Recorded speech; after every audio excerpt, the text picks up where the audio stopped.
Okay, welcome everyone to the regular meeting of council for February 23rd, 2026. And it is being held in the council committee room at 1394 Pine Avenue in Trail, BC. And you can also join via Zoom commencing at 2:30 today.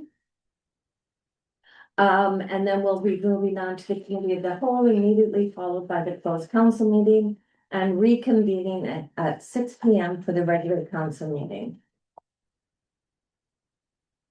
So the first item on the agenda is the call the meeting to order. And the next item on the agenda, and before we go there, we do have an amendment to the agenda today. And the first one is that item B under delegations.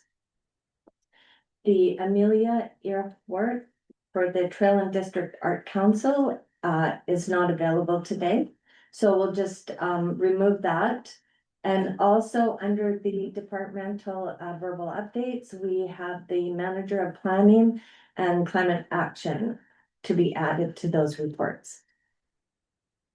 So the motion is that the agenda for the regular council meeting of February be adopted as amended. All those in favor? Thank you, that was carried. So now I need a motion to resolve into the committee of the whole. All those in favor, please. Thank you. That was carried as well. So the first item on the agenda under delegations, we will have Jadine Williams that will be coming to present for the Take a Hike Youth Mental Health Foundation. Thank you so much. I just want to notice on the agenda, it does say Chris Gibson. He is our mental health clinician there in Trail in the Take Hike program. He's unfortunately sick, so I have come in to present to the group. Forgive me that I'm not fully prepared for the presentation, but talking about what the organization does is my job. So hopefully I will be able to adequately share what we do with those who are not familiar with our program. The Take a Hike Foundation, which you have supported for the last 2 years, there was a gift of $5,000 last year and the year before, and that is what we requested this year as well. Our program has been in the community since 2013 and has operated each year out of the Kootenay Columbia Learning Center in partnership with School District 20. Within the program, we have 4 pillars that are important to the program. Those are academics, therapy, community, and land-based learning, hence the name Take a Hike. We are an alternate program, so we operate out of the center and youth are a part of our program as they're schooling. So some people do kind of feel that it might be an after-school program or summer program, but no, it is a full-time education program. We partner with the district. The district provides teacher, a youth and family worker, as well as the physical space. And then Take a Hike comes and provides a mental health clinician and all of the land-based learning aspects of the program. So I'll just quickly go through the 4 components of what we deliver. Academics, every single youth in the program has an individualized education plan. They work with the teachers and the other adults in the program to determine what their goals are for that year. The program is for grades 10, 11, and 12. Ultimately, most of those students, the goal is graduation by the end of year 12. Last year, and many years, we have a 100% graduation rate for Take a Hike Youth. Last year was 8 out of 8 grade 12 students graduated high school. And 3 of the Take Hike youth were actually the valedictorians for Kootenay Columbia Learning Center. So we are talking about youth that are coming into the program with a gamut of issues and coming out as strong, amazing youth who had the potential all the time, but just needed the support. So academics is one piece of that.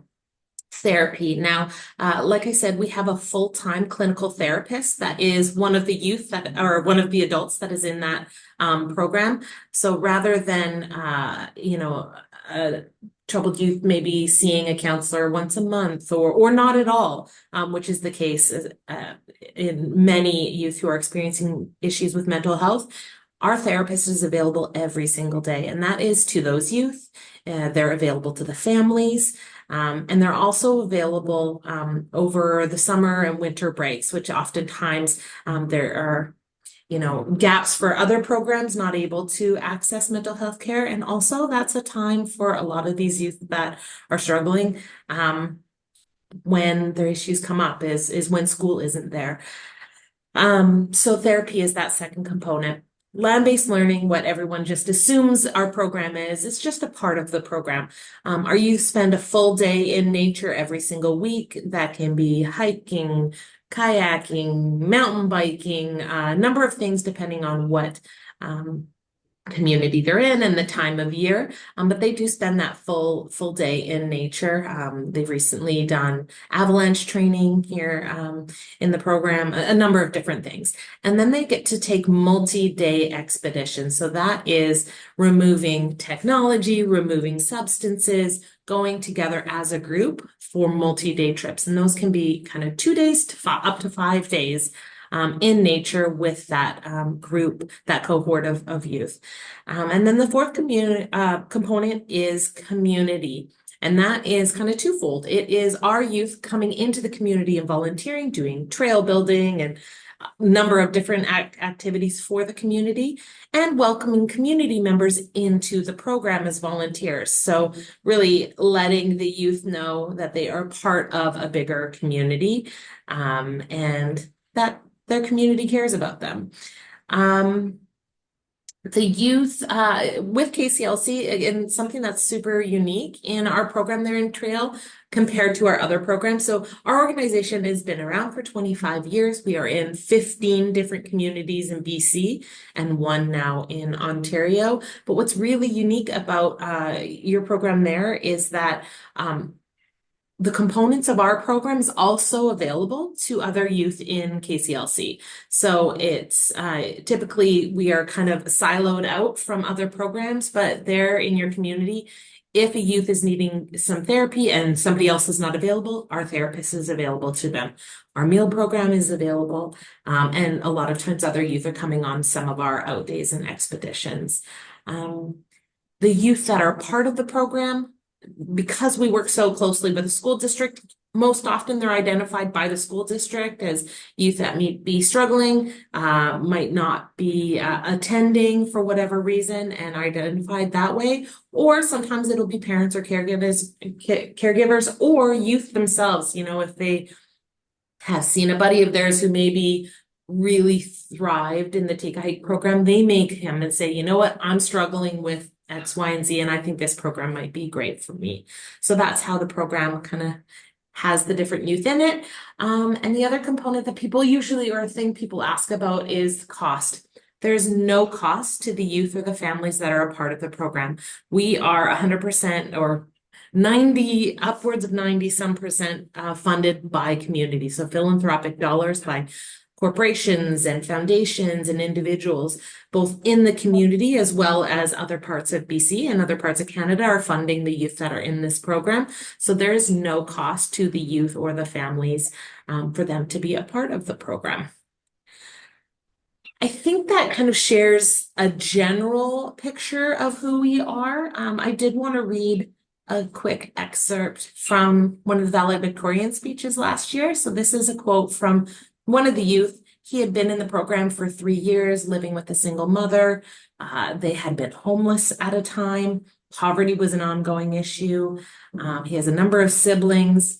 And yeah, he was part of the program for 3 years and one of those 3 valedictorians. And he said, I never would have imagined how much I would grow, learn, and change.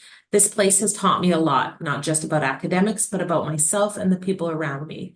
There were definitely times when things felt tough, when I wasn't sure if I could keep going. But looking back, there were moments that made me stronger. And honestly, I couldn't have gotten through it without the people that have been with me the whole way, Chris, Jill, and Steph. And that is the therapist, the teacher, and the youth worker that he is speaking about. Our West Kootenay program has been the staff have been consistent year after year. So out of all of our programs, it's also a very consistent staff team, which, supports why it's doing so well there. So thank you so very much for considering our program for another grant this year, and I'm happy to answer any questions. Any questions from council? So JD, I do have a quick question, and sorry if I missed it in your presentation, but do the students need parental consent in order to join the program? I imagine yes, absolutely yes, because we are definitely in the outdoors and going on different expeditions and trips. So yes, they definitely would need permission to, whether it's a parent or whichever caregiver is they're in care. We have had youth that are on their own, in MCDF's care as well, but yeah, they definitely would be a part of it. And they're a part of the program for the entire year. So it's not a opt in this week and opt out for this trip and opt back in. They're attending school at Take a Hike. Okay, great. I see no further questions from council. So thank you so much for coming today. My pleasure. Thank you very much. Okay. Okay, stay warm. Bye-bye. Okay, we will move on to our departmental verbal updates. And first we have from our emergency services update, Staff Sergeant Dave Johnson. I don't know if you want to come up to the table and present, Dave, but Dave will be presenting on a trail and Greater District RCMP Mayor's Report. Thanks for having me today, folks. My name is Dave Johnson. I've met a few people around the table already. I've been in town for 3 weeks. I started on the 2nd of February. The mayor report I did push out was for the final quarter of last year. It's covering October, November, December of 2025.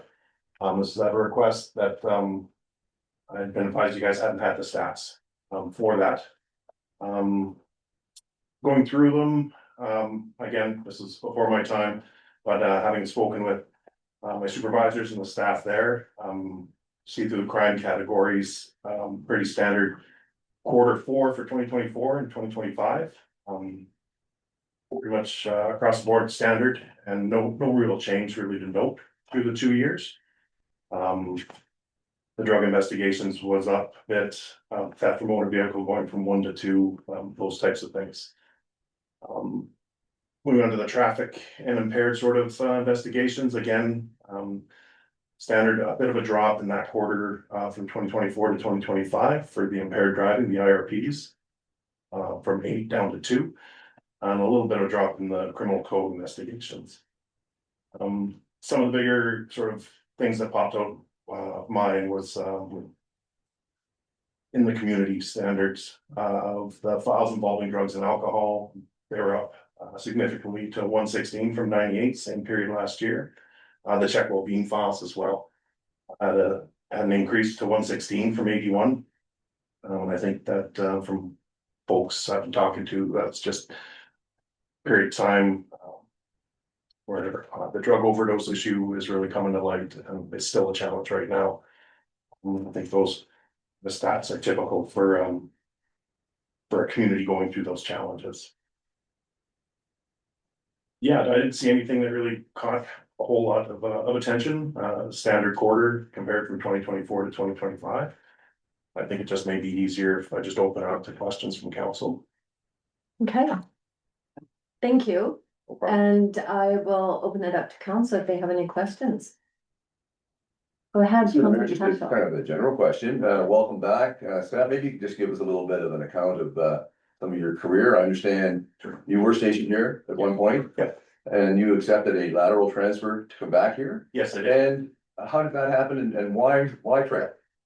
Okay, didn't know how much of a biography you wanted of me. I got 26 years in. It's all been uniform frontline policing.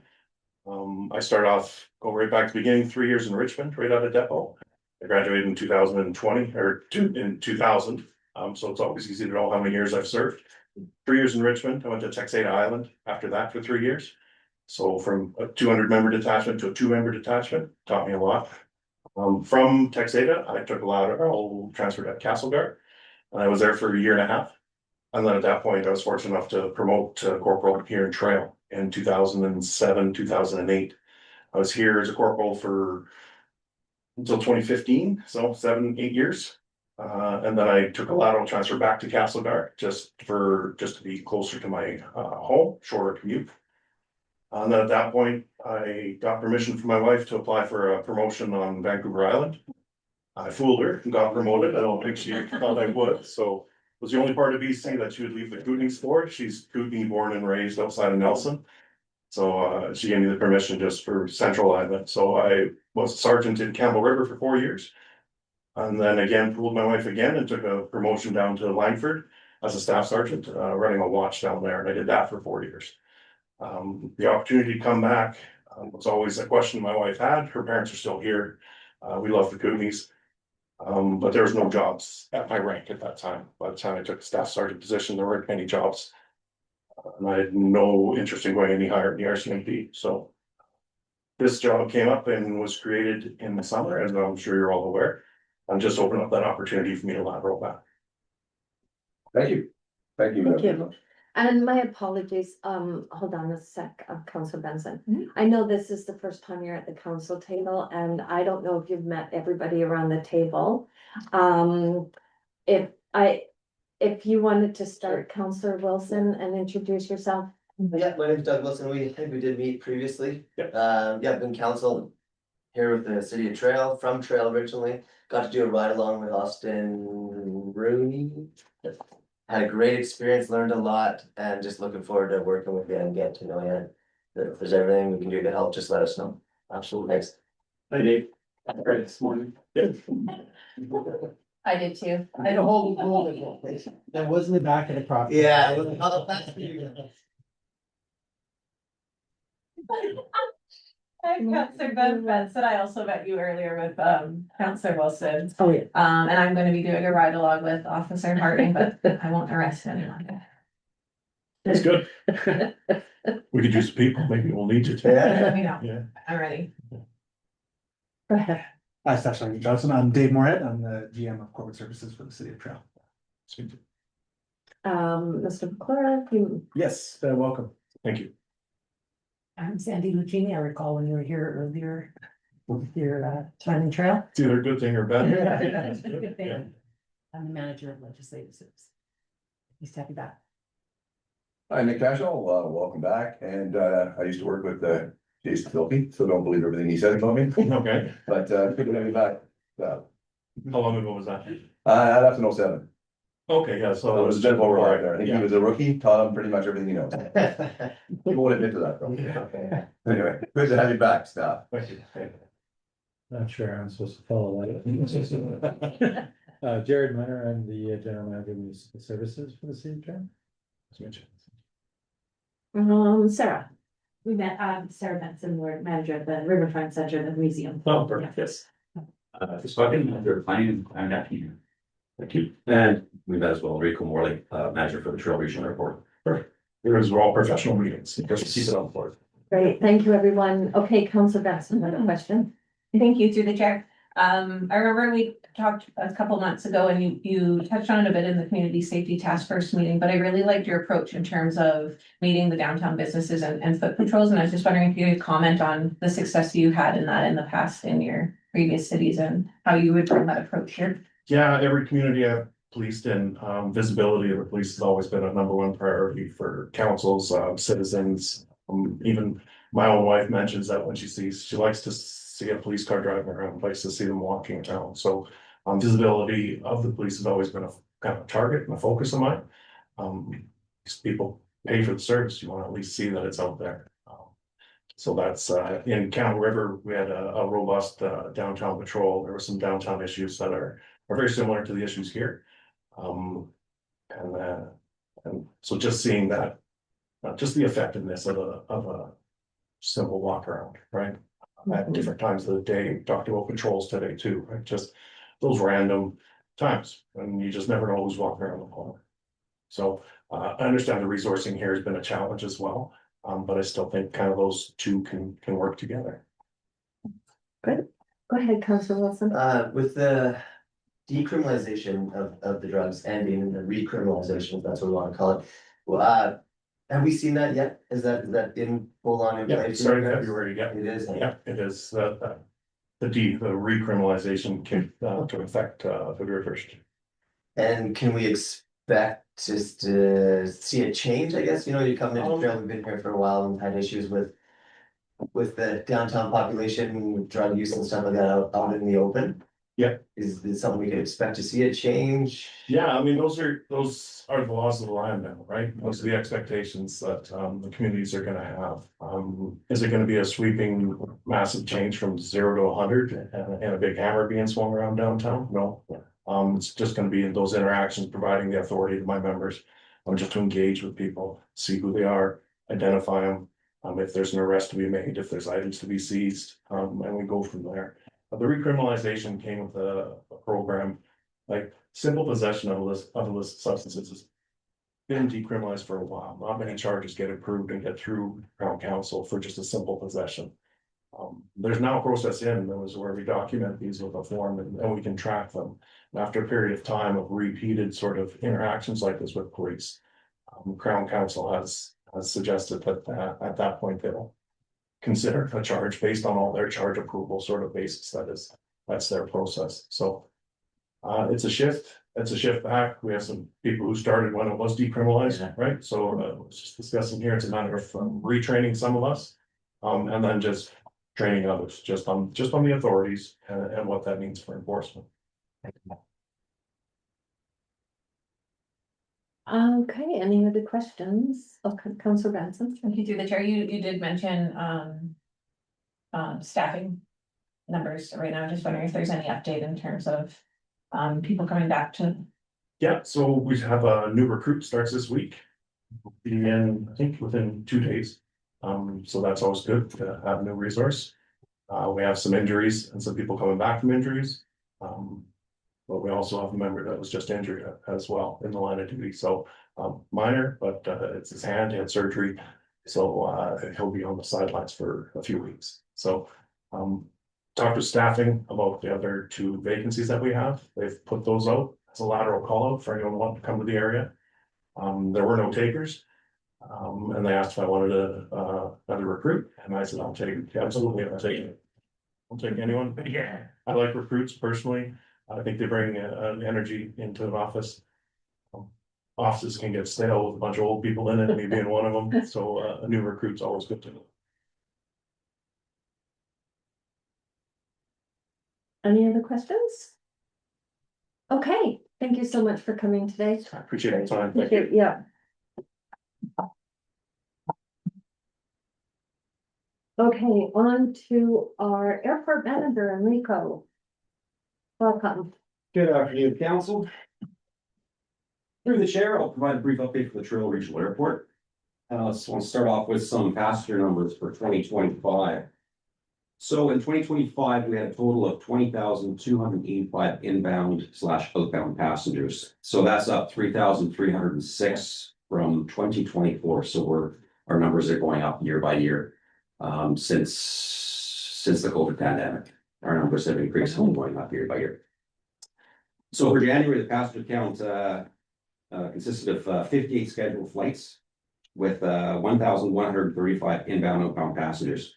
So of those 58 scheduled flights, there were 27 cancellations, which consisted of 25 weather cancellations, 1 planned cancellation, and 1 aircraft maintenance cancellation. So due to the weather cancellations, that resulted in 12 Pacific Coastal Airlines shuttle bus days to and from Penticton Airport, shuttling a total of 207 passengers. So on the downside is the January 2026 passenger count was down 145 passengers comparison to January 2025. Moving on, the airport will be conducting tree topping removal project within the adjacent Beaver Creek Provincial Park and Czech property to address growing trees that are nearing or exceeding the maximum allowable height limits of the airport's approach paths. An OLS or obstacle limit survey identifying location and height of trees, including a comprehensive tree survey recommending the tree management actions have been forwarded to Tech and BC Parks for approval. As the airport awaits for Tech and BC Parks decision and direction regarding proposed tree mitigation recommendations in the tree survey, the airport is currently in the process of receiving quotes from numerous local arborists to conduct the tree work with an anticipated completion date no later than 31st of March of this year.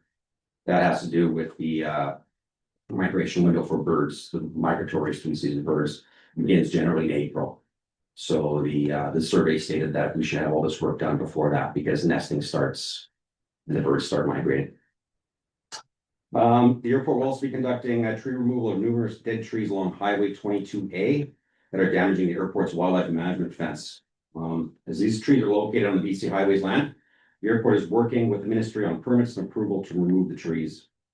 So the arborists that are providing quotes for the Tech and the BC Parks project, they'll also be providing a separate quote for removal of the trees of Highway 22A. Date for the completion of this work will be determined within the next couple of weeks. I wanted to keep them separate because one is one project, one is another, and it gives arborists potential to bid on two projects rather than combining everything into one, kind of spread it out a little bit. The airport will also be conducting cleaning of the airport's aviation and diesel fuel tanks on February 25th. That's this Wednesday. That's a requirement every 3 to 4 years. We have to go in. We get a company that comes in and because tanks contain moisture and water and bacteria damage. So we have to get those removed. The airport did submit a BCAT grant application towards new facility master plan that was submitted beginning of January. BCAT staff and other participating ministries are currently assessing all proposals with notification of funding decisions no later than the 31st of March 2026. So we can expect to hear a yay or an A on our request by the end of this month, end of March. And finally, the airport will be showcasing artwork from a local artist through the Visac Gallery this spring. Further details and timings will be determined in the coming weeks. I'm just dealing with Visac as we speak and what kind of artwork it's going to be presented out there. It'll be a few weeks to a month potentially of the work being there. And that's all I have for now. So I'm glad to take any answers to your questions to the chair for the airport. Any questions from council? Oh, you're getting off easy today. I'm getting off the seat. Thank you so much for Thank you, coming. Okay, up next is our general manager of corporate services. Thank you, your worship. Yeah. Council, thanks for having me. So a few items over and above what are our ordinary daily operations. Through our HR portion of our services, we've been working with departments on various postings to get ready to go out and also just refining some job descriptions internally. We also took a little bit longer than usual each year, but we signed a lease agreement with the Trail Curling Association yearly due to the increase in rates through our recreation fees and charges bylaw. So that gets updated yearly. Though we moved it to a new, more robust lease agreement that we've been using for other leases as well. But there were some discussions with the TCA just based on the delay in getting the ice in this year due to construction in the Trail Memorial Center. And also the closure during the BC Winter Games. So we had some discussions around there, but thankfully we were able to come together and get that signed off for this year. And so thankfully they will have use of that facility for this year, and then we'll work on the lease agreement for next year at the conclusion of this season. So one thing that's been picking up a lot lately, and as council is well aware, the BC Winter Games are this week. I act as the city liaison to the BC Winter Games Society Board. That was primarily due when I was more in operations, now moving to the more administrative side. I'm still acting as liaison, but just delegating it to staff a little bit more. And, you know, I do want to thank Mr. Miner and his team, and especially Brendan Algo and his team at the TMC for helping plan and now starting today, executing the BC Winter Games. They have started laying down the plywood on the main arena floor to facilitate the opening ceremonies on Thursday. So big thank you to them and the crew and to the society. It's gonna be a good week for sport here at Drip. And lastly, just working on, some bylaw updates. The election bylaw, amendments should be coming to council in the next few meetings. Additionally, at council's direction, working on, HEN's bylaw updates, to bring them forward for consideration before, the July meeting. That is it for me, if you have any questions for that, but I also have a report here from our communications and event manager, who was unable to attend today. So I can answer before I jump into that report. Okay. And just before you go, I just wanted to, or before we move on, I just wanted to let you know that I received a message from Mr. Stefani, who is the president of the BC Winter Games. And just thanking everyone that was down at the arena today who helped out with the stage and that. He just said, you know, just a big shout out to your City of Trail workers today, Brendan Oglo and Mike Bennett. And the whole crew did a fantastic job with helping them at the arena, so. I'm gonna put this in an email and send it so that they can see it too, but I just wanted to make sure you saw that or heard that while, we were doing that report. Thank you. Is there any other questions for Mr. Moorhead? Nope. Okay, And I'll speak to, the communications and events managers reports. So some of the items on the workflow in that department, the main one right now is the website. That is currently still under development with a consultant. We are finishing up the planning phase of that project and moving into more of the technical requirements portion. Through the planning phase, the consultant sent out a number of questionnaires to city staff to determine what direction they'd like to see in their departments, for their department on the website. And additionally, 5 interviews were scheduled with various managers that had the most impact on the website to gauge any kind of requirements that they would see being needed in the new website formatting. And additionally to that, we provided some peer websites of different municipalities or even other just websites that we thought had highlights on different formatting or aspects on their websites that we could try and emulate and try and provide to the citizens. So they're taking all that information and now trying to go into more of the technical details of that and starting to put our website together for that. Next, we had the Trail Smokies game on Friday, was the first Trail 125 event. I won't speak too much of that. Our museum and archives manager is here today, and she can speak more to that, being at the event and helping put that together, as well as some upcoming 125 activities in the coming months. And then further to that, just continual planning for events. The next major one coming on our communication events manager portfolio is the Silver City Days. And so she's working closely with TDAC to put together entertainment and events alongside the Silver City Days committee for our events coming in May. And that's all I have for that. okay. Thank you. Is there any questions for our communications manager? Report. Okay. Thank you. Thank you. So I'm moving on to our museum, archives and visitor center manager. That's the Lord. Welcome. Thank you. Hi, everybody.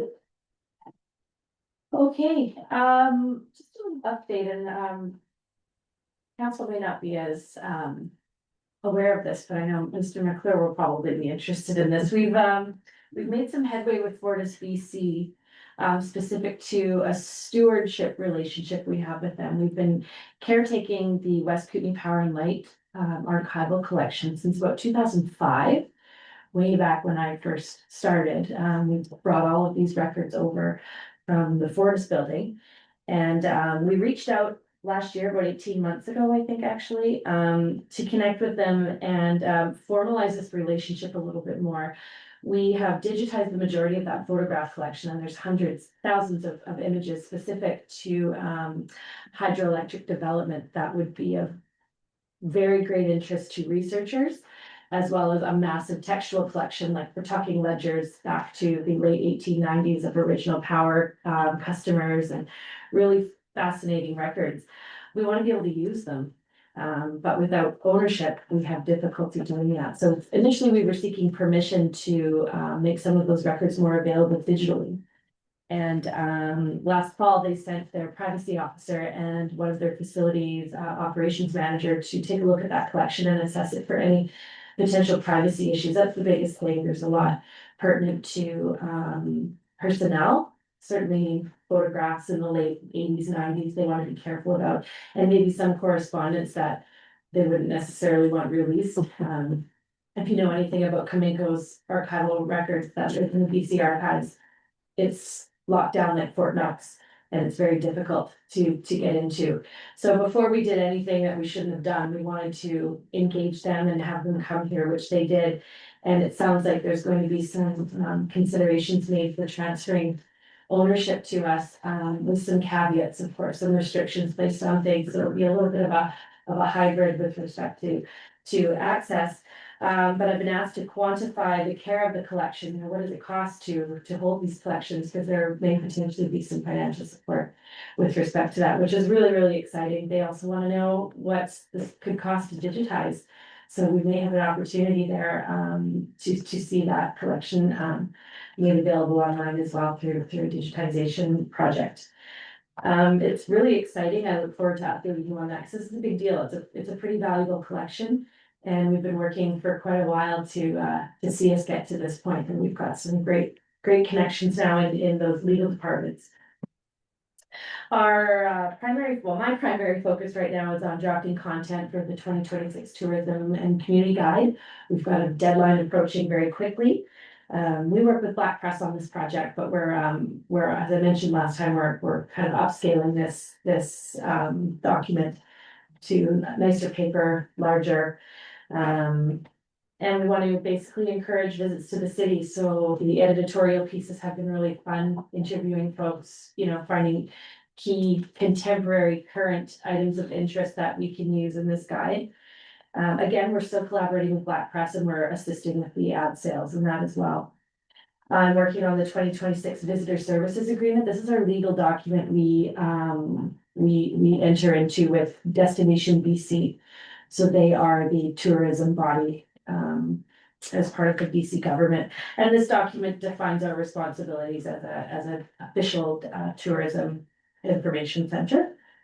So that will be finished very soon. As David mentioned, we did launch the Explore 125 Years of Trail campaign at Friday's Smoky Game. And we had 2 activities. We had about 70 people participate in it in total. It was actually really great to talk to people and see if people do know their trail trivia. I was impressed. I did have one person, small kid, ask if Trail's first mayor in 1901 was Dieter Boggs, which was cute because Dieter was there. So I was able to share that with them. It was great. We've completed the training sessions for this year's Trail Ambassador candidates, which are a great group of young women. There are 8 of them. We always host their knowledge night, which happens in April, and we assist them with developing their ideas for a topic on local history or local interest, and preparing for that event, which they have to do verbally, which for some of them is their very first sort of public speaking event. Our regular programming at long-term care facilities and retirement homes took place this month, and our Hot Stove League in February, we were busting at the seams. I don't know what we're gonna do to turn these gentlemen away, but we had 18 people in that room. It's a really wonderful event to host, and we are just starting our 3rd year of that. The Sports Hall of Memories underwent some cleaning. So we had some THS Historical Society volunteers in last week in preparation for the Winter Games, and Addison is there now installing an exhibit in time for our first real event on Wednesday. Content deadline for Trail to Remember Volume 2 has come and gone, so the editorial committee is currently plugging away at finalizing those stories. And the layout will begin at the end of March. This is the book. This is Volume 2. We released the first one way back in 2015, but this book launch will land right on our birthday on June 14th at Gyro. And to speak more to that, the digital elements of the 125th campaign, remember we talked about the digital scavenger hunts, the augmented reality of one of the murals, that's all well underway. We've had some great meetings with those folks as well. For a capital project update, Exhibit Studios plan to be here March 25th to install that new exhibit, and I'll let you know when that's all happening. And we'll also be assessing some painting quotes as part of Samantha's fantastic accessibility grant, which will see some great improvements to our not so new, we'll be 8 next year. This year we'll be 8. We have some accessibility new features being installed, and we plan to for a brief shutdown in September to see all that happen. I think we can coordinate, it's gonna look good, but part of that will be some painting, some of those walls are in rough shape, so that'll all happen then. And looking ahead, as you know, we are hosting the AKPLG's Friday opening reception. We are doing we're getting things done, we're plugging away at filling those gaps. It should be a lovely evening. And both Addison and I are chair seats with the Winter Games, so thank you to those of you who came on Saturday to collect your badge and undergo some training. I'll be off on Wednesday with the participant accreditation. So when all the buses arrive and all the athletes roll in, we're the first people they see. It's going to be fun. We've got that schedule, which is great, getting that organized. So it'll be nice to get that over with. Looking forward to that. And we're slowly accumulating some of the branded collateral that some of the directorates have made. Everybody's kind of got a different swag, that kind of stuff. So we're hoping to put together a really great collection as our previous collections look like. So, does anybody have any questions? Awesome. Any questions from council? No one? No? Oh, Councilor Benson. If you need one. For members of the public that contributed a story to the Trail of Memories, but when did they know if their story made the cut? Well, Councilor Benson, since you and I drafted that story together, I assure you your story will make the cut. But yes, that's a very good point. We've had a lot of submissions, and I have a certain amount of words I can fit into a 390-page book. So yeah, we will be making some hard decisions very soon. You're good. Any other relevant? Real question? No, thank you, Sarah. No Thanks for problem, coming thank today. you. Okay, up next, we have the Manager of Planning and Climate Action. Welcome, Chris. Thank you, your worship. Hello, council. I'll try and keep this brief and concise since you're going to be seeing a lot of me tonight. Under some milestones, this month we held a public hearing for 2 applications related to short-term rental accommodations. In total for February, including tonight's meeting, 4 draft bylaws will be brought to council for consideration from the planning department, 2 of which are associated with a rezoning application, and the other 2 are the new official community plan bylaw and the associated zoning amendment bylaw. Under some operational updates, staff are preparing to launch the accessibility committee on March 2nd, which is next week. This committee was formed some time ago and will greatly support the development of a citywide accessibility plan. Staff met with BC Housing staff at the end of January and are seeking a follow-up sometime in early March. There's no concrete updates there yet. As mentioned before, the Columbia Basin Trust has awarded a $75,000 grant for a heat dome study and climate assessment of trees in the downtown core. The RFP has been prepared by staff. It's in draft form and it will likely be released later this week. The zoning amendment bylaw related to the short-term rental operation on Lilac Crescent is with the Ministry of Transportation and Transit for sign-off prior to returning to the council for adoption. And last, really under the capital project updates is regarding the OCP. It's coming to council tonight, where staff are recommending that council give first reading and proceed with statutory and non-statutory referrals. That's my take. Okay, great. Any questions from council? For Chris? Okay, I guess we'll be seeing you later this See you this afternoon. evening. Thank you, Chris. Thank you. Okay, our finance department, our chief financial officer, Mr. McCool. Thanks, Mayor Jones. So we're right in the heart of finishing up or working on the year end. So that's kind of our main focus on myself and the deputy CFO, and obviously been working, gathering information, meeting with our staff as far as budget goes, whether or not that's operating in capital, so preparing for that to come to council in the near future. One thing I really need to press is that this is the last week to pay for your utilities in order to get the discount. So really want to get that out there to people. Please don't leave it to the last moment.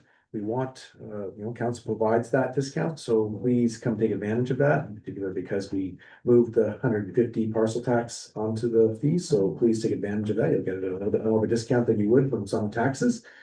But that's about all. I see people had already must have had it on their calendar because we had a very busy day down at the front today. Lots of people coming in, which is great. We want people to take advantage of that. And so that's all that I have to report at the moment. Okay, thank you. Any questions for Mr. McClure? Okay, thank you. Moving on to the Trail District Public Library. Great, thank you. You guys, yeah, come up to the table.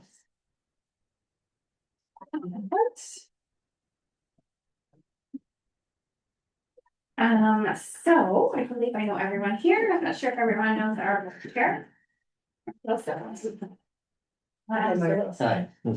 So we are here today to give our annual update. Had to get a laugh out of that one, right? Everyone should have received, hopefully our community report. And we're really hoping that our report brings you a little bit of joy. We spend a lot of time, I find, talking about the under-resourced population when we talk about downtown trail, which is very understandable, but there's also some wonderful things happening. And I think my report is a great representation of that. I'll just hopefully you guys have had the opportunity to review it, but little things like our program numbers, we've had almost 11,000 people attend our programs last year. I was on social media this morning checking the library's Facebook page, and that's comparable to communities like Fort St. John, where they have a population of over 22,000 people. So that's very impressive. And that also includes the numbers of people that went to our Juanita programming hub as well, because we're only able to accommodate a certain size of group. I believe it's 25. At the Riverfront Center, we also have a partnership with Anthem Properties out at the mall, and they have graciously allowed us to do some programming out there too. So some wonderful numbers. And if Claire was here, I was going to ask if it's possible for her to maybe put this on the website for us so that the rest of the community can see how loved our building is as well. We also celebrated our 100th anniversary this year. I'm not sure if you all had the opportunity to see some of the merchandise and the marketing we put out for that. Marianne Lowe from Nelson did a wonderful job in creating some beautiful posters, and there's also our magnificent giant sign that is on the front of the building to go in. Other than that, we had 27 Indigenous focused programs. And on the third page, you will find a photo of our wonderful board. We are looking for 2 additional board members right now.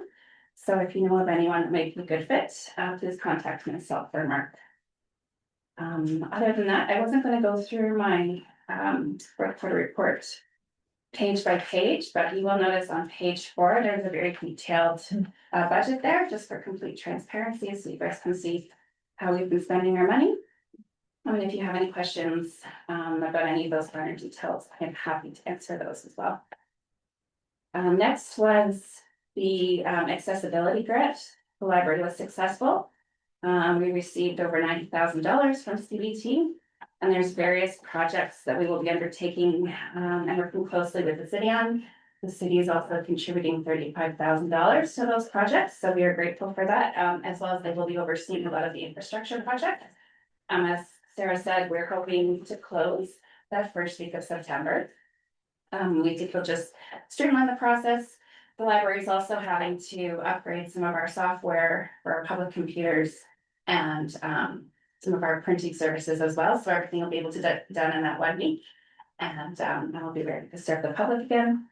So yeah, there's some infrastructure projects that'll be happening. Some accessibility in terms of our children's area, some changes that'll be happening there. And then we're having all kinds of new digital tools that will be part of that project as well. And then the only other thing was budget. We came right in on budget in 2025.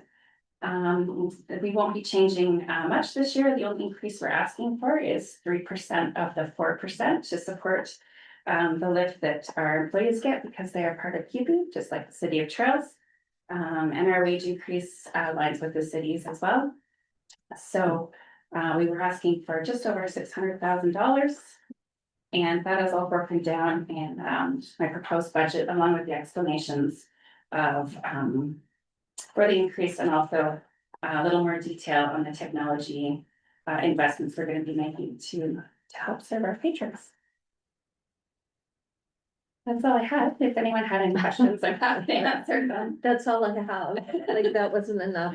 Well, and I feel like I'm so fortunate because everyone here is very involved. Like, I feel like the relationship between us is great and everyone has a good idea of what's happening in the library. But I'm always happy to talk about the library. So if there's any questions. Oh, go ahead. Yeah, just for the chair, thank you, Sam and Chair. Just on administration, you got the Riverfront Center continues to be a vibrant community hub, welcoming 82,511 visitors in 2025. And the total includes 454,452 in the museum, and 3,672 in the Trail Visitor Center. Is that, I'm just trying to reconcile those numbers. Is that, that seems like an astronomical high amount of people coming into that facility. It's over 6,000 people a month. Wow. Yeah, so I always report on the Riverfront Center. Like Sarah and I record our daily totals together and then so of that 82,000, that's not all library, that also includes VIC and people who come in just to use the museum as well, so I try and pull those out. Impressive. Yeah, It's amazing, actually. Yeah, it's like, it's not a typo, I thought. But I just wanted to double check. So thank you for that. That's all I have. Go ahead. Yeah, Councillor and Brennan. actually, connect, for the chair, next point, like, some of these numbers are wonderful, and it would just be nice if, the city would consider, sort of promoting it a little bit through social media or something like that, because I know that the library board is very, hardworking, and the numbers are great, so if that would be possible, nice to see. Thanks, Bob. Thank you. So what other programs have you got going on at Juanita though? So we have a lot of seniors programs that are going on up there. Just because it's a very accessible, there's lots of parking and it's building's very easy to get into. We'll also be hosting some March break programming out there. We haven't actually hosted March break programming in quite a while because our programs are usually off. But this year we're going to be offering 2 programs downtown and 4 programs out at the mall. So it varies. We're going to be hosting our Amazing and Aging Seniors Wellness Fair is quite popular. So we're going to be hosting a spring session for that. A 6-week spring session, and that's something they'll be hosting at Juanita just because we're able to host a larger amount of people. Great. Yeah, okay. Any other questions from council? No? Thank you both for coming today. It was great to see you. That was great. That was great. On behalf of the board, I still would love to be able to show you our appreciation as the financial support that you give us. And, having Paul at our meetings, it shows the importance of how much the city thinks of the library board. So thank you very much on behalf of the board. Thank you. Thank you. We just If you want. Thank you. Okay, so we are going to move on to the unsightly premises of 115 The Rose. That's my house. Bye. Bye. Is that for you, Cynthia? Okay. Thank you. That's a pleasure. Thank you, through the chair. So before you this evening is the consideration of the condition of the property at 115 The Rose Street. The property has deteriorated to a state where we feel the property owner should be cleaning it up and removing some of the discarded items. With the property owner was on notice to do so, and the work has not been done by the required date.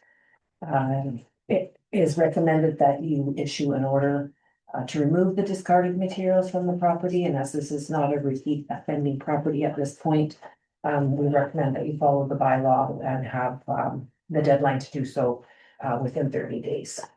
And further to that, if council is so inclined, we could bring this forward later this evening in order to pass the final resolution so that the 30 days can start. In the event the property owner doesn't comply, it gives us 2 weeks head start on having the property cleaned up. Okay, any, go ahead. Well, let's just make that motion. Oh, Or do we? okay. Is there any questions for Sandy before we? Okay, so, I'm just gonna read the recommendation out. That pursuant to the provisions of the unsightly premises bylaw number 2669/2008, it is hereby resolved that the owner of parcel 1, block 35, plan NEP 748, district lot 1073, Kootenai Land District, expel PL 768471 of PCLC SK PL 21048A PID 016-079-132 be notified to remove the accumulation of discarded materials, namely discarded furniture, plastics, garbage, cardboard, and dog waste, and other debris within 30 days of receipt of the notice to do so. And be it further resolved that the corporate officer of the city of Trail be authorized in default of the action being undertaken by the owner within 30 days of the notice to do so, to carry out and have such work carried out and the expenses charged to the owner, and if unpaid on December 31st, 2026, the expenses shall be added to and form part of the taxes payable of the real property as taxes in arrears. So Councillor Wilson has moved that motion. All those in favor? And that was carried unanimously. Thank you. Okay, on to the Council Remuneration Review Committee, terms of reference. Mr. Moorhead? Thank you, your worship. Thank you, members of council. Before you have a report on the draft terms of reference for the Council Remuneration Review Committee. As council is aware, in January of 2025 last year, the council indemnity bylaw was approved by council, which outlines guidance on primarily the normal years for council remuneration increases, which primarily follow BC Consumers Price Index year over year, each year, and that percentage is then allocated the next year, both on mayor and council indemnities. But within that bylaw, in the year of an election, not less than 6 months prior, a council remuneration committee is to be established, and they are to review, research, and try and understand remuneration for council, mayor and council across a number of different municipalities within BC, primarily around the same population density as the city of Trail, but also looking at other things such as expenses, technology, all of these different types of policies. And there's a number of reasons for this, to try and stay competitive and ensure that members of council and mayors are being compensated appropriately for the amount of work that is being done in their term, sorry. And to make sure that it's attractive enough that individuals from the community feel that it is worthwhile to serve the community in this forum. And so a number of other communities have different methods of doing this review. Sometimes the bylaw states that it is merely just a review that needs to be done within that year, and then it is up to staff and council to decide on that method. Council at the time of adoption of the bylaw approved this method of select committee to do the review.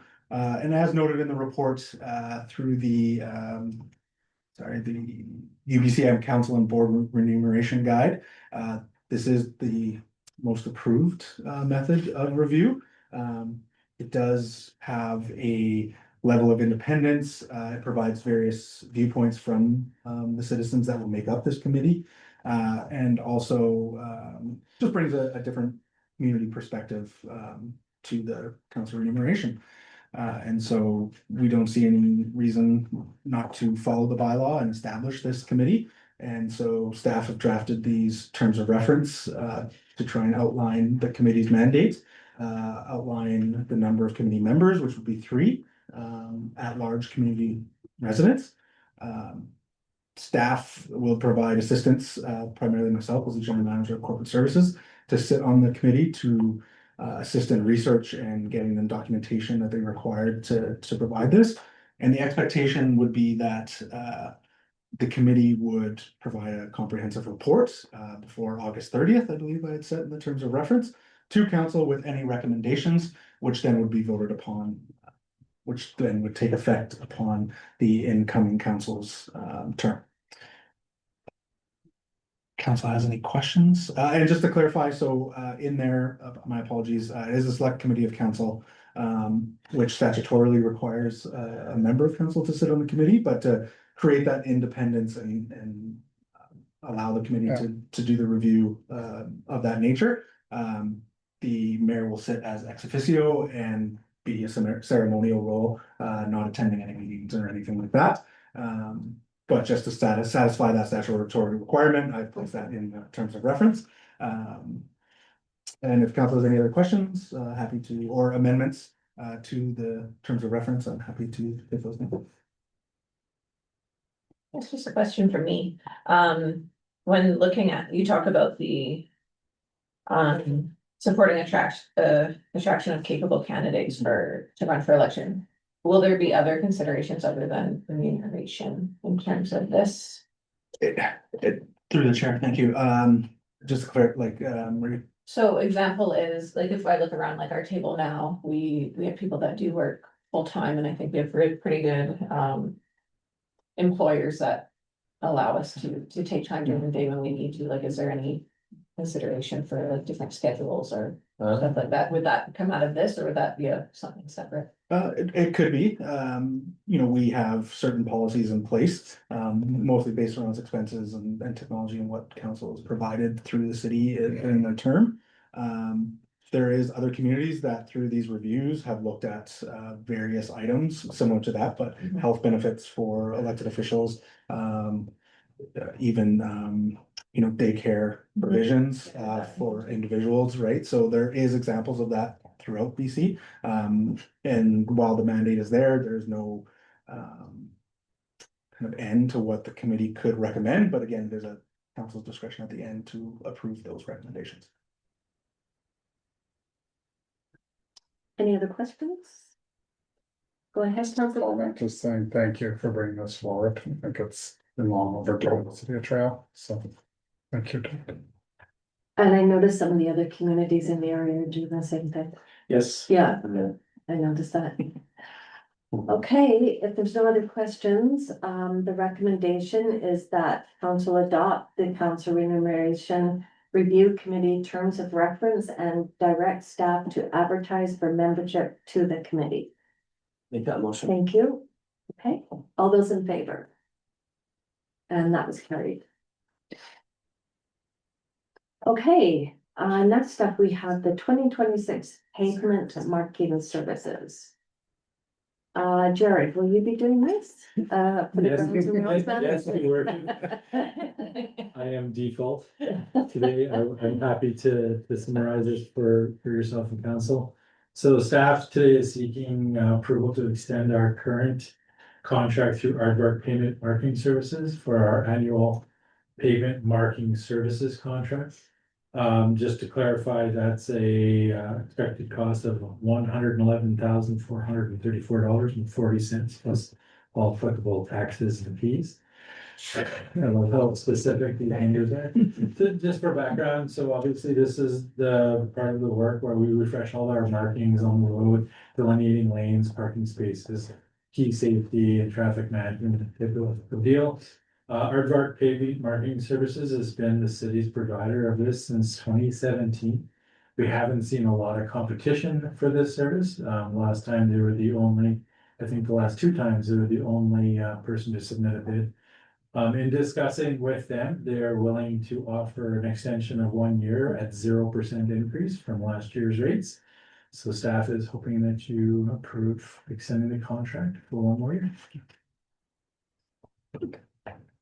Great. Any questions from council? Sorry, I do have a question because quite often people will ask about the lines that have been painted on the road and how quickly they fade, and then they can't see them, and it's really dangerous driving in the snow and the rain. And I'm just wondering, is there a different product that they can use painting the lines, you know, on the crosswalks and everywhere that they paint them so that it lasts longer, and it's, you know, it's safer out there? I don't know how far out they paint, but you know, when you're going out to Birchbank and that, or even up to Roslyn along the Workfield Hill, it's probably not the city territory, but it gets faded really quickly. I'm just kind of wondering about within the community. Thanks. Through the chair, I obviously don't have an answer to that right now, but I'm happy to engage with Aardvark and talk to them about whether they have different types of products. My suggestion is that my intuition tells me there is not. So, but we will follow up with them and make sure that we're using the most Okay. cost efficient and best product. To the chair, used to always be lead paint, Oh, and it stayed on way better, Oh, really? but Okay, he's They like. also are. We also. yeah. this could be a community that maybe lead's okay, but that's not allowed. Council Butler has his hand up. Just through the chair, is there a plan on the specialty crosswalks, the rainbow one, the Legion one? I noticed the Legion's already come off almost on the north side. Thanks to the chair, staff has talked about a refreshing of those. They were provided with some additional funding, I believe, as an understanding, so we have to kind of look at them and understand what frequency we need to apply and then make sure it gets into our budget, because it will have to be periodically a refresh. Thank you. Go ahead. Okay. Just to clarify, just from my experience as grounds and roads manager for a number of years, there are other products out there, but they are quite cost prohibitive. So you can see the contract cost right now, and that is for every line to be painted within the community as it is. There are opportunities when you're doing one-off, say, an example would be if you're repaving the Trail Memorial Center. When you're putting new asphalt down, there is opportunity there to, as part of that project, go to these superior products, but they are quite costly, and they too still fade in certain years. So instead of paving or paying for them every year, you're paying for them every 2 or 3 years, depending on how much you are plowing, because as a community with lots of snow, abrasives on the ground, that is what's leading to the wear. And so currently, due to that cycle of plowing and repainting, this is kind of the most cost-effective way to make sure that all lines throughout the city are refreshed annually, rather than kind of piecemealing it together. So that's just some clarity around that. Thank you. Cost. Councillor Benson. Thank you. Through the chair, I've asked this question for every year for the last 4 years. It'll be done with our Silver City Days. Thanks to the chair. That is why this is a topic for this meeting, is to ensure that we provide a response back to Aardvark in time to facilitate it being done prior to subsidies. Thanks. Okay, are we ready for the motion? Is there any other questions? Okay, so the recommendation is that council approve the award of the 1 year pavement marking services contract extension of Aardvark payment marking services for 2026 with a base price of $111,434.40 plus all applicable taxes, fees, and charges. Okay, thank you. All those in favor? And that was carried. Thank you. Okay, on to our other reports. We have a cash grant summary report to receive for information. Is there someone that wants to make that motion? Thank you. All those in favor? That was carried. The first grant request for grant is the Take a Hike Youth Mental Health Foundation. And the amount of that cash grant is $5,000. Is there any questions or comments on that? No? Okay. If I could, through the chair, Sure. one thing that I didn't get a chance is I thought the individual that was kind of for the application, I noted in their budget that they have the $5,000 from trail. As this request here, they also talk about Ready Grants and they talk about RDP. And I'm kind of curious to find out from them whether or not that's coming again back to city council for, for request for funding for there, or is that from, again, already other RDP and partners, whether or not it's RDP itself or the other places. Just something that I think we need to be aware of Okay. as far as paying here, but then potentially being asked to, again, for similar type funding. Okay. Sure. So is there anyone that wants to make the motion? Thank you. All those in favor? And that was carried. The Greater Trail Community Skills Center request for grant. And that grant and aid application is for $30,000.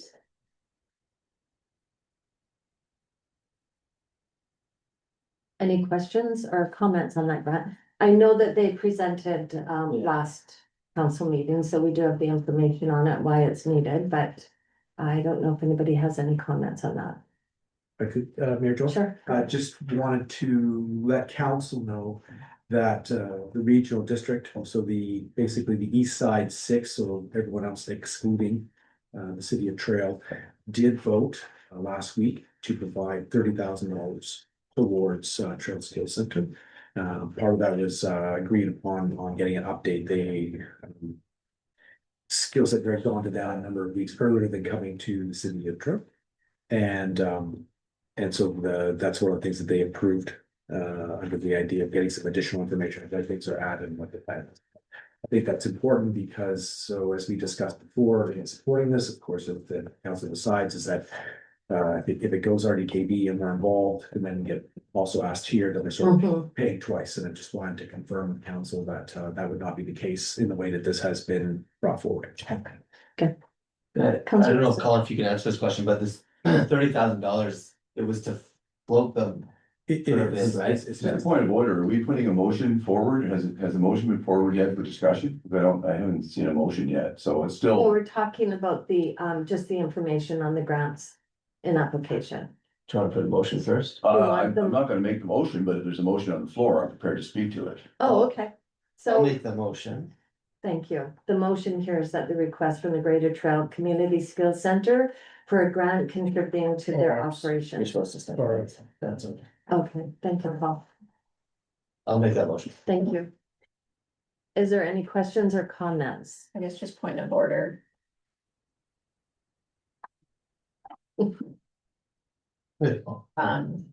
That was discussed in the kind of the bones of it was discussed in closed. Are we allowed to openly speak about? Was that? I think that they brought their application forward Yeah. and haven't stated what. But just, for okay, what the- just, and what but they- conversation based on the. Yes. Okay, thank you. On the applications, yes. Thank you. Okay, so the motion is on the floor. Is there anyone that wants to, okay, go ahead, Counselor Cashel. I'm strongly opposed, and I do have a bit of a narrative here that I would like to that I prepared to articulate that. First of all, like, what is the $30,000? What will it be used for? And whether these funds would address short-term operating gaps, debt servicing, staffing, or capital costs. What measurable outcomes or deliverables will the city receive in return? While the application references working with other not-for-profits, protecting program supports, and strengthening organizations, these objectives are broad, generic, rather than being concrete. Council requires clarity on how municipal funds will directly benefit trail residents in a defined, accountable way.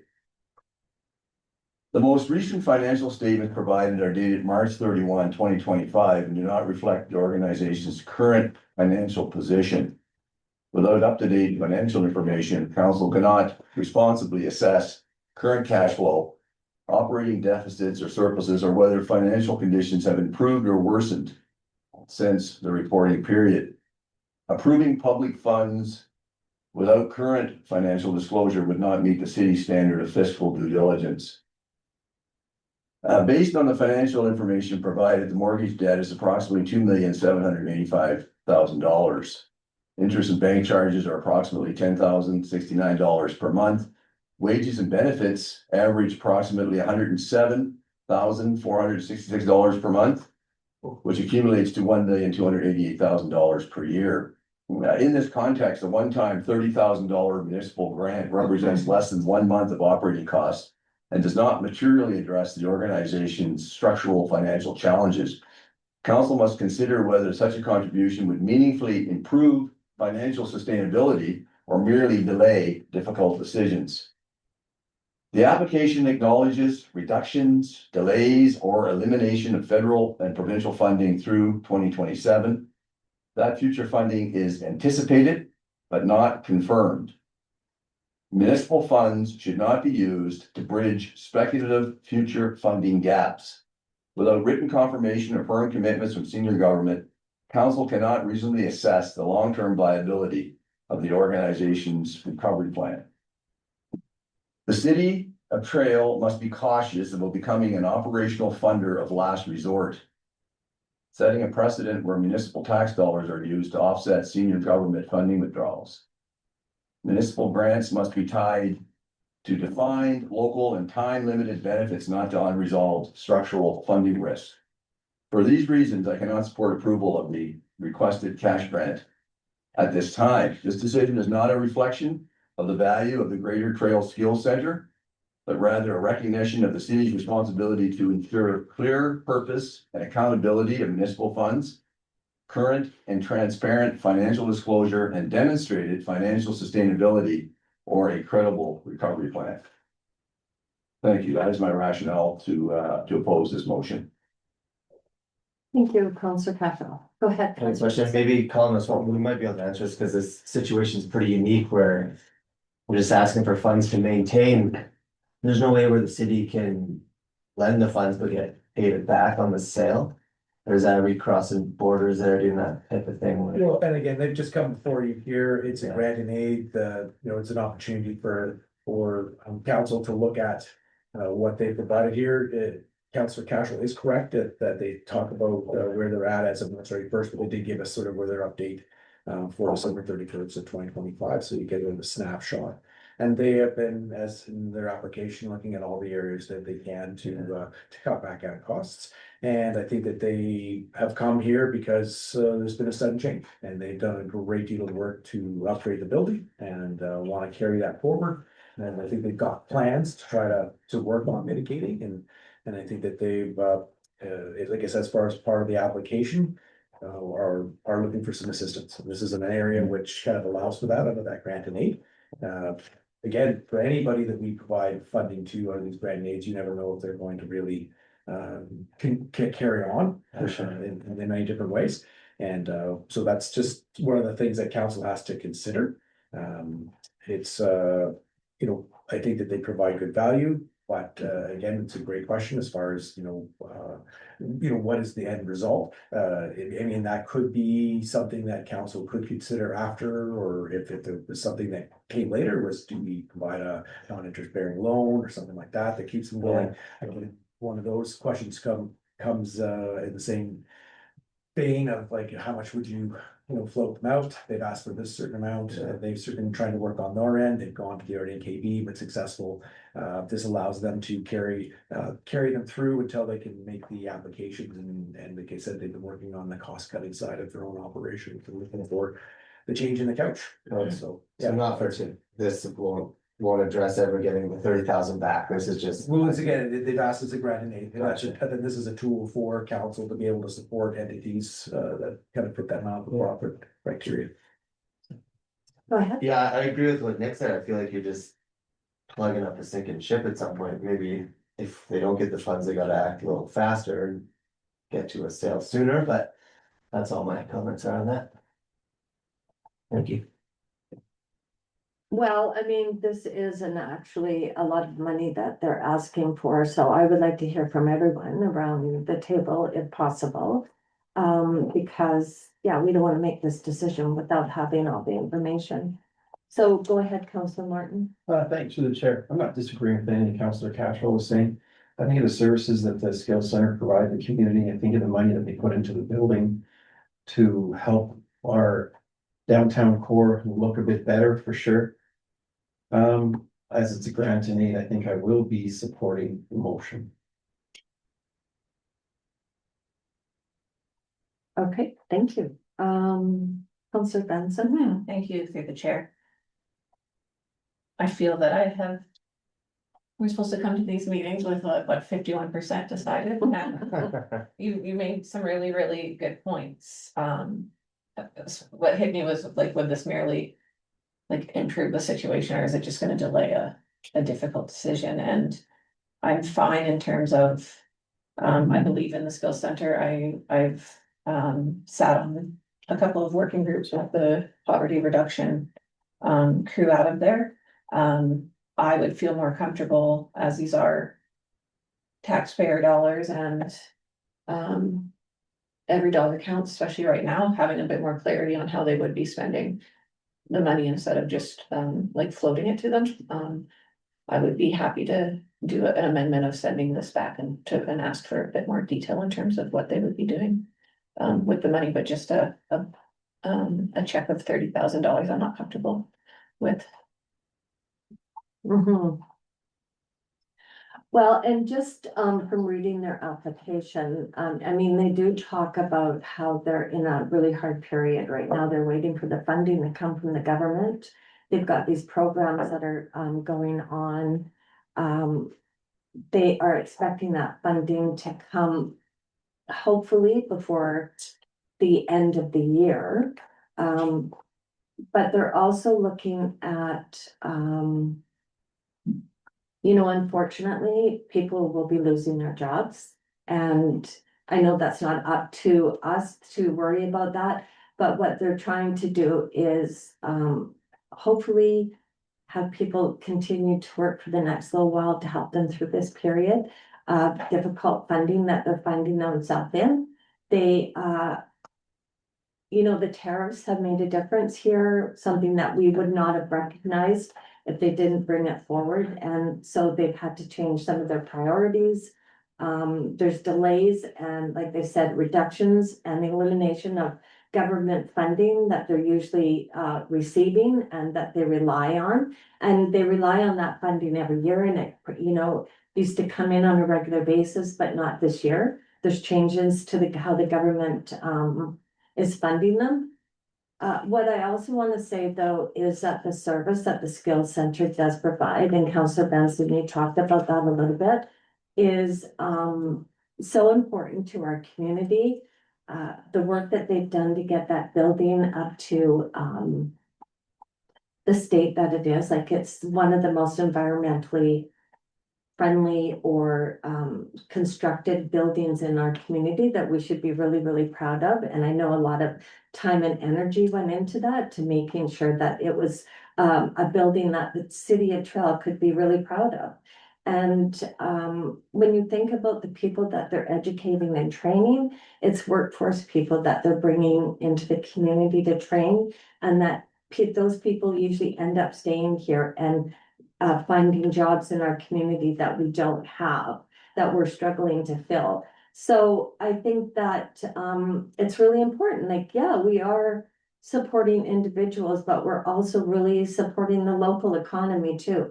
And they're just asking us to get, sort of help get them over this little bit of hump. And they know that it's not, that we're not going to be doing this forever. But for all those reasons that, I spoke about, I will be supporting this application. So, are we ready for the question? Is the question on the floor? There's questions on the floor. Yeah. Can I propose an amendment Make an amendment to it, sure. with the help of Mr. Moorhead? I'd like to propose an amendment to request more information on how the tax. How the City of Trails contribution to them would benefit the community of Trail as it is the community of Trails tax dollars going towards it. And I hear what you said, but I think a lot of places are suffering from the very similar things. So if we're gonna do this for one group in terms of here's a lump sum, I think next week we'll have another one, so. Yep. You together? Yes, so I had, and I can add a little bit here, but I had that council request the Trail Community Skills Center to provide a report outlining the use of the grant and aid funds for community benefit. Okay. I'll second that one. Okay. So, Go ahead. Just, and then return for approval, like. and bring it back. And bring it back. Can we maybe just through the chair add, Mr. McCoy mentioned a snapshot maybe of their current financials as well? Is that possible to have that, would that be relevant, Councilor Benson, for your amendment? Sure, the more data, the better. Well, yeah, instead of working on something from 2025 March, we can have something maybe from December of 2026. May not be audited, but it still could be relevant, right? Yeah, I mean, Councilor Castro, you're right, the audit statements are from March, they did provide sort of an update to December of 2025. But we can ask them sort of like, do you guys have, I mean, we'll be getting close, but maybe they've got 11 months worth of information that may not be audited, but might be able to provide the backup ground you're looking for. Yeah, and I think, I don't know if the motion needs to be that in depth, but we can outline to them as coming back to them from council's request, that is something for within that report back to council. So this would be on the floor then, that council requests the Trail Community Skills Center to provide a report outlining the use of the grant and aid funds for community benefit and bring the report back to council for consideration. Thank you. Okay. So thank you, Councilor Wilson. Yeah. All those in favor? And that was carried. Are you okay?